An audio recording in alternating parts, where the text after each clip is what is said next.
Summer, when you were 9. It stretched out like a country you could walk across for days and never reach the far edge. Morning felt like its own week, and September was a rumor you didn't believe.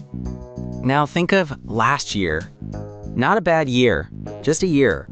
And you can barely find it. It arrived, it did whatever it did, and it was gone before you'd unpacked it. A whole year, folded down to almost nothing. Same you, same planet, same 12 months, same 365 sunrises. Nothing about the actual measuring of time changed between then and now. So why does one summer outweigh a whole grown-up year? Here's what's strange. The speed up isn't out there in the clocks. It's happening somewhere behind your eyes. The years didn't shrink. Something inside you did the shrinking. And that quiet fact is where this whole thing gets interesting. So here's the strange thing about that shrinking year. The clock on your wall ticks at exactly the same pace it did when you were 7. 60 seconds a minute. Nothing has sped up out there in the world. The calendar hasn't changed either. A year is still the same slow arc around the sun, the same 12 pages, the same 365 sunrises. On paper, your childhood summer and your last full year are identical twins, which leaves us somewhere uncomfortable. If the measuring stick out in the world never budged, then the speeding up isn't happening out there at all. It's happening entirely inside the person holding the stick. And that rules out the easy suspects. This isn't physics. No one is bending time. No clock is running fast. Two people sitting in the same room can feel the same hour completely differently, and both of them are right. So this is a mystery about perception, not about seconds. The real question isn't why time got faster. It's why your brain reports back that it did, when the evidence on the wall says nothing moved at all. So if the change is happening inside you, there has to be some inner measurement that keeps shifting. And the simplest place to look is arithmetic, not the clock's math. Your math. How big a single year feels compared to everything you have already lived. Here's the idea, and it is almost embarrassingly simple. To a small child, 1 year is a huge chunk of the life they can remember. To someone much older, that same year is a thin sliver of a very long total. Researchers who study time perception call this the proportional theory. Each unit of time is measured, without you ever deciding to do it, against the total amount of time you have already stacked up. For a 4-year-old, the coming year is a full quarter of everything they have known. A whole 25%. It stretches out in front of them like an open field, because relative to the little they have banked, it is enormous. Now run this same year through the mind of someone in their 50s. That single year is not a quarter of anything. It is 1 part in 50, a hairline crack in a very wide wall. Same 12 months, same rotation of the same planet, but as a fraction of the life behind you, each new year shrinks, year after year, like a set of nesting dolls that never stops adding a slightly larger shell. That, the theory says, is the shrinking. That idea sounds nice in the abstract, so let's actually run the numbers, because the math hides a little pattern that's almost too neat to believe. Grab 4 slices of a life, and watch what happens when you line them up. Start with a kid, ages 5 to 10. That's 5 years, but it's also a doubling. The child ends the stretch twice as old as they started. 5 years that, to that kid, are basically their whole remembered world. Now, 10 to 20. That's a full decade. 10 whole years. But it's the same trick underneath. You end twice as old as you began. 10 years doing the same proportional work that 5 years did before. 20 to 40. That's 20 years now. Then 40 to 80. 20, 40. All 4 stretches keep doubling your age. So according to the proportional theory, they should all feel like the same length. 5 years and 40 years, subjectively equal. That's the version laid out in the research on time perception. And once you frame it against a whole life, the scale gets almost dizzying. The World Bank puts life expectancy at birth in the United States somewhere in the high 70s of years. So on that scale, the 10-year-old has, in proportional terms, already lived through a chunk that feels every bit as vast as everything from 40 to the finish line. Same felt weight, wildly different amounts of actual calendar time. The doubling math is beautifully tidy, and that neatness is exactly what should make you suspicious. Because if a year were only ever a fraction of your total life, then every week inside that year would have to feel the same. And they don't. Think of the last week you spent stuck indoors, sick, watching the same ceiling. It crawled. Every afternoon felt like a punishment stretched thin. Yet that week was the exact same slice of your life as any other. Now flip it. A vacation you'd waited months for. Packed, thrilling, brand new every hour. And it was gone in a blink. Same length as that sick week on the calendar, but it evaporated. The fraction was identical. The feeling was opposite. The proportional theory can't touch that. It only knows about your age, not what you were doing. Every week of a given year is the same slice by its math, so it predicts they should all feel about the same. Reality laughs at that. So the shrinking fraction idea gets something right about the whole arc of a life, yet goes blind up close, week to week. Which means something else is doing the real work. Something that measures a boring stretch and a thrilling one very differently.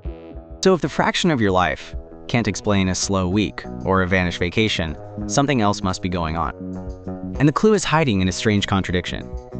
A dull afternoon can crawl, yet a whole dull month can disappear. How can the same stretch of time feel both slow and fast at once? The answer is that it doesn't. You're actually measuring it twice, with two completely different instruments.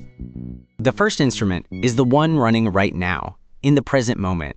It's the sense of duration you feel while you're waiting for a kettle to boil or stuck in a line that won't move, second by second, live. The second instrument doesn't work in the moment at all. It works looking backward. It's the judgment you make when you ask, weeks later, where did the summer go? That's not felt time. That's remembered time. And here's the twist that unlocks everything. These two clocks can completely disagree. A vacation can crawl by while you're living it, then feel impossibly short the moment it's behind you. The present clock and the memory clock are wired to different things entirely. And it turns out the one that makes a year feel like it vanished isn't the one ticking now. It's the one doing the remembering. So if the clock in the moment barely moves, how does your mind decide, looking back, that a whole year was short? It doesn't count the hours. It counts something else entirely. When you reach back for how long a stretch of your life felt, your brain reaches for memories, not a stopwatch. It quietly asks a strange little question: how much stuff happened in there? The more distinct memories a period left behind, the longer it reads in hindsight. Fewer memories, and that same stretch shrinks to almost nothing. Memory becomes the tape measure your mind lays against the past. Time perception researchers describe it plainly. The felt length of a past interval is tied to how many memory-making events it contains. A rich patch of new events swells in recollection. A hollow one caves in on itself. And this is the sly bit. It means a period can feel long later even if it dragged while you lived it, and feel short later even if it flew by. Hindsight uses a different measuring stick than the moment does. So the mind isn't timing your life at all. It's weighing it by the pile of memories each stretch left behind, which raises the obvious question. Why do some years leave a mountain of them and others leave almost none? So if a stretch of life feels long in hindsight when it left behind a pile of distinct memories, then childhood should be the longest stretch of all. And it is. For a small kid, almost nothing has happened yet. The first time you taste something sour, the first time a dog runs at you, the first thunderstorm loud enough to shake the windows. Each of those lands as a brand new file in a brain that has almost no files yet. An ordinary morning for a 5-year-old isn't ordinary at all. Everything in it is being met for the first time. The whole day is novelty stacked on novelty, and novelty is exactly what the memory measuring tape counts.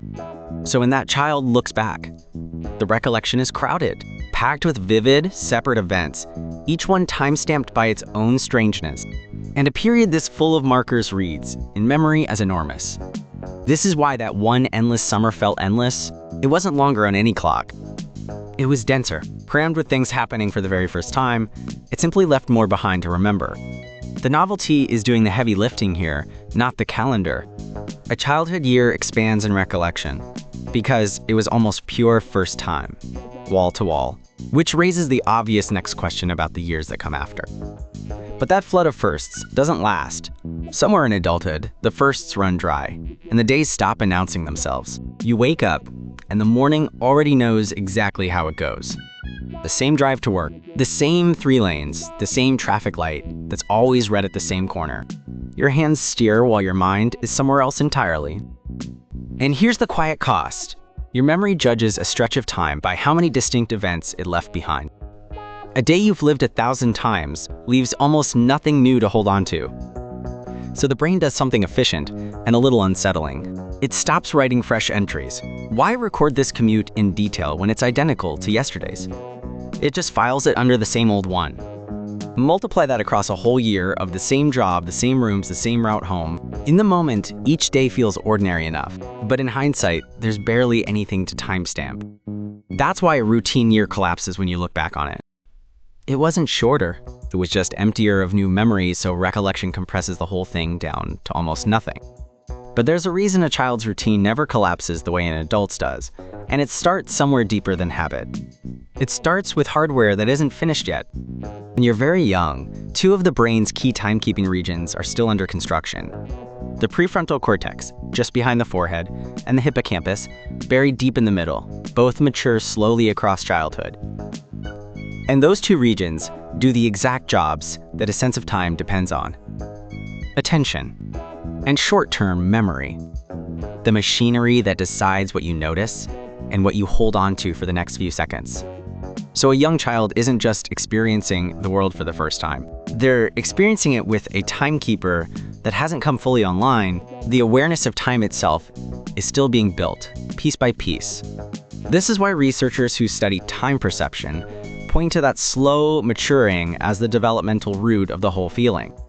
A child's sense of duration develops right alongside their attention and their memory, which flips the childhood summer on its head. It didn't feel endless in spite of a young brain. It felt endless partly because of one, still wiring up the very tools it would later use to make years vanish. But a maturing brain is not the only thing that shifts as the years pile up. There is something more chemical going on, a kind of tempo the brain keeps without ever telling you it is keeping it. Somewhere in there, the brain runs a rough pacekeeper. Not a tidy clock with a second hand, more like an internal metronome ticking away in the background, giving you a gut sense of how fast a moment is moving. That metronome does not run on batteries. Researchers think it leans on brain chemistry, and one messenger in particular keeps coming up in the conversation. Dopamine, the same signal tangled up in reward, motivation, and movement. Nudge dopamine up in the lab, and estimates of time tend to warp one way. Dial it down, and they drift the other. It behaves like a knob that quietly sets the speed of that inner tick. And here is where age walks back into the picture. By most accounts, dopamine levels tend to ease downward as the decades add up. If that chemistry is helping set the tempo, an older brain may simply be running a slightly different beat. But no one is claiming this is settled. Scientists still argue over exactly how the metronome works, how much dopamine really steers it, and how it braids together with memory and attention. The pacekeeper is real. The full wiring diagram is still being drawn. But before any internal tempo can speed up or slow down, something more basic has to happen first. That clock has to switch on. And there was a stretch of your life when it simply wasn't running at all. Ask any parent about a newborn. The baby cries, feeds, sleeps, wakes, but it isn't waiting for anything. There's no earlier, no later, no sense that one thing follows another. There is only right now. The sense of duration isn't something you're born knowing. According to research on time perception, a very young child first experiences time passing only when they can perceive and reflect on a whole collection of events unfolding, one after the next. Think of it like reading music. A single note tells you nothing about rhythm. You need at least two, played in order, to feel a beat between them. Time works the same way. It lives in the gap between events, not in any one moment. So the toddler who suddenly grasps that lunch comes after breakfast, that the park trip happened yesterday, isn't just learning words. They're feeling duration for the very first time. The clock has finally started ticking. Now, it only ever runs faster. Once that sense of duration is switched on, it can also do something startling. Ask anyone who has skidded on ice or watched a glass tip off a counter, and they will tell you the same thing. Everything slowed down. The car spins, the fall begins, and suddenly there is time to notice things. The exact color of the pavement. A stray thought. It feels like the universe hit a slow motion button just for you. But here is the twist researchers keep bumping into. In those moments, your reflexes are not actually faster. Your eyes do not really see more frames. Nothing about the world genuinely slows. So where does the stretch come from? It comes from the same machinery, already running under everything else here. Danger throws your attention wide open. Every sense snaps to maximum, and the brain starts recording in astonishing detail, laying down memory after memory in a handful of seconds. When you replay it, that dense little cluster of memories reads as a long stretch, exactly the way a memory-packed childhood does. The slow motion is not the moment slowing, it is the moment being remembered in unusually high resolution. That car crash stretch is the whole secret written large. When your attention floods and your brain lays down memory after memory, a few seconds swell into something enormous. So the machinery cuts both ways. Pull every thread together, and one quiet implication falls out. The years feel fast, not because the clock sped up, but because so many of them stopped leaving marks. Sameness is what shrinks a life in the rear view, which flips the whole feeling around. If routine is what collapses time and memory, then novelty is what stretches it back out. A new place, a new skill, a first attempt at anything, those are the events the recording brain actually bothers to keep. And here is the curious part. You cannot slow the calendar, and you cannot recover the childhood advantage where everything was a first. But attention and novelty are still the levers the whole system runs on, and those never fully switch off. So the endless summer was never a trick of memory failing you. It was a season so crammed with firsts that your mind had no choice but to record all of it. Time didn't slow down back then. You were simply paying attention to everything. Everyone has one of these, the thing you walk past every day and never quite got an answer to. A price, a rule, an object that just is what it is. Drop yours in the comments and subscribe so the next answer finds you. There's always a reason why.